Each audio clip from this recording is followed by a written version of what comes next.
Firefighters, toujours sur le devant. Des histoires vraies de l'action partout. Météo, secours, on te dit tout. Colossal sur les flots, les rouveilles, ils sont au boulot. Des femmes aux tempêtes, rien ne les arrête. Abonne-toi pour voir leur conquête. Like, commence. Salut à toutes, c'est le Doc News. Pour de la news, on est parti sur la news Firefighting et direction l'incendie du côté de la raffinerie Chevron Raffinerie. Et oui, du côté près de l'aéroport de Los Angeles. Et comme certains l'ont vu, c'est un peu le bordel. On va analyser un peu tout ça. Donc voilà, n'hésite pas à liker, partager et abonne-toi. Au-dessus, vous avez la vidéo, l'imagerie satellite de l'usine qui fait plus de 4,5 hectares et qui date depuis je sais plus quelle année. J'en ferai une deuxième vidéo un peu plus détaillée avec les images satellites. Et donc voilà.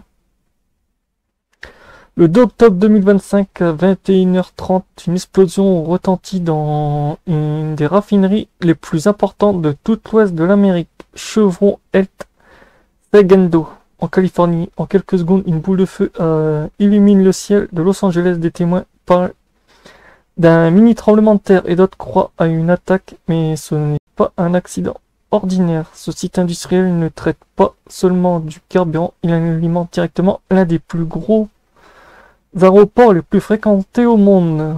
Nom de code LAX, en gros Los Angeles Airport.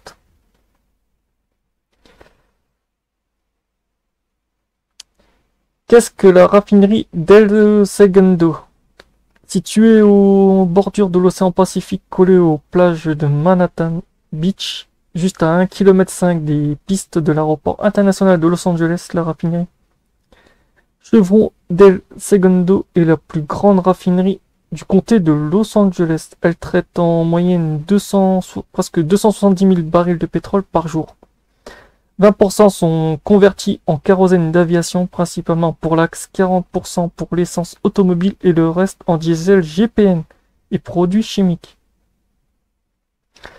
Autrement dit, si cette raffinerie s'arrête, des centaines d'avions pourraient rester clos au sol et des millions d'automobilistes verraient les prix exploser. Et oui. Rentrons dans le vif du sujet, dans l'explosion. L'explosion a touché quelle zone principale dans la raffinerie? L'explosion s'est produite dans une unité appelée Isomax-7.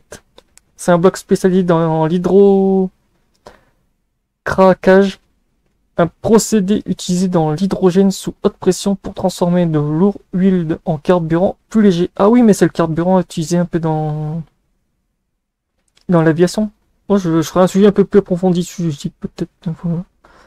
Ce type d'unité fonctionne à plus de 400 degrés avec des pressions allant jusqu'à 150 bars. Autant dire un mélange explosif permanent. Et oui, il faut mieux pas qu'il y ait une défaillance aussi. Quand l'incendie survient, une fuite de gaz hydrocarbures s'enflamme, la pression monte, le système de purge n'a pas eu le temps d'évacuer et la détonation se produit. L'incendie s'est étendu sur près de 1200 mètres carrés. La flamme a atteint plusieurs dizaines de mètres de hauteur.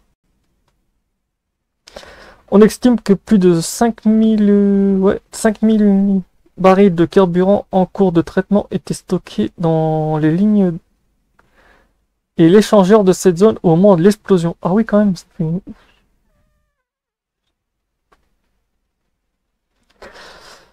Risque pour les avions si les flammes avaient atteint l'axe. Et oui, ce que beaucoup ignorent, c'est qu'il n'y a que 1,1500 mètres entre la zone d'incendie et la piste sud de l'aéroport international de Los Angeles. En gros, 1500 mètres, en gros, vous êtes à 1,5 km. C'est que dalle. Un avion qui atterrit ou décolle passe directement au-dessus de la raffinerie. Le soir de l'incendie, plusieurs pilotes ont rapporté avoir vu un mur de flammes depuis le cockpit. L'un d'eux déclare: si le vent avait tourné, on aurait volé dans un nuage toxique. Et non, ils n'auraient pas volé dans un nuage toxique, il y aurait eu une fermeture de l'espace aérien. Donc voilà. À moins que l'aéroport aurait quand même laissé tourner parce qu'on ne sait jamais. Il faut comprendre que la raffinerie fournit directement le carburant Jet A à l'aéroport via un pipeline dédié. Si l'explosion avait touché cette ligne d'alimentation, on aurait pu assister à un l'arrêt total des vols, voire un scénario catastrophe impliquant un avion en approche. Intervention des pompiers, là ça va être un peu plus... La raffinerie Chevron dispose de sa propre caserne d'incendie. Dès le signal, plus de 80 pompiers internes interviennent rapidement, mais ils sont rejoints par les unités de Los Angeles Country Fire Department et des villes voisines. Total, plus de 150 pompiers mobilisés, 25 véhicules d'intervention lourds, 2 drones thermiques et un hélicoptère de surveillance aérien. Le feu est confiné en moins de 2 heures. Ce qui évite une explosion en chaîne, mais les dégâts matériaux sont considérables. Ça c'est sûr. Conséquences économiques et environnementales.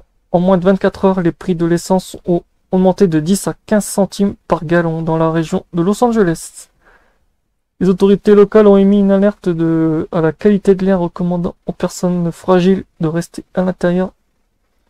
Les dioxydes d'azote et du benzène et des particules fines ont été détectés dans le nuage de fumée. Du benzène. Ah tiens, ça me rappelle un... Ah, je vous remettrai en même temps la news sur l'accident de... L'accident de benzène qui, je crois, c'était du côté entre la Roumanie, la Slovaquie... Ça... Oh ouais, je vous mettrai cette vidéo-là. En même temps en haut. Chevron affirme que l'impact est maîtrisé, mais plusieurs associations écologistes demandent une enquête indépendante. Ah bah ça, fallait s'y attendre. Et pour finir, petite conclusion, cette explosion à El Segundo pose une question fondamentale. Peut-on encore accepter une méga raffinerie de carburant soit construite juste à côté d'un aéroport international et en pleine zone résidentielle? Cette fois-ci, la catastrophe a été évitée, mais la prochaine... Ah oui, c'est vrai que la prochaine, ça risque d'être sympa aussi. Parce que ouais, on n'est jamais... Comme on dit, on n'est jamais à l'abri d'avoir un effet domino. Parce que dans ces usines-là, comme vous le savez, quand vous traitez beaucoup de produits chimiques et j'en passe, ben, vous avez un effet domino assez violent. Même très très violent, si je dis pas de conneries. Parce que oui. De toute façon, comme on le voit avec cette image actuellement là, on voit vraiment une belle grosse boule de feu. On va dire s'il y avait plus de 5300 mètres cubes de barils de pétrole actuellement. En plus, si vous regardez bien, attendez, je vais ralentir la vidéo. En plus, sur cette vidéo aérienne, on voit tellement bien, c'est que l'aéroport est pas loin. Vous voyez les petites zones résidentielles, les petits points, là, tout ce qui est les grosses lumières, en fait, c'est l'aéroport. Et l'aéroport est, comme je vous avais dit, est à moins d'1,5 km. Autant vous dire. Après, vous avez toutes les zones résidentielles autour de la raffinerie. Autant vous dire, c'est un bingo. Autant vous dire, ça serait comme un peu comme AZF, avoir un petit effet domino dans toute l'usine. Ça serait les post-productions qui pèteraient de partout, mais ça va, c'était confiné. Et heureusement. Donc voilà, c'était tout pour cette news sur cet incendie d'une intensité jamais vue pour ma part. J'ai jamais vu une explosion aussi hardcore dans une usine de raffinerie, depuis le temps que je traite sur des news. Celle-ci est l'un des pires, donc voilà, n'hésitez pas à liker, partager et abonne-toi. On se retrouve pour de prochaines analyses de sujets et d'enquêtes. Donc voilà, tchuss.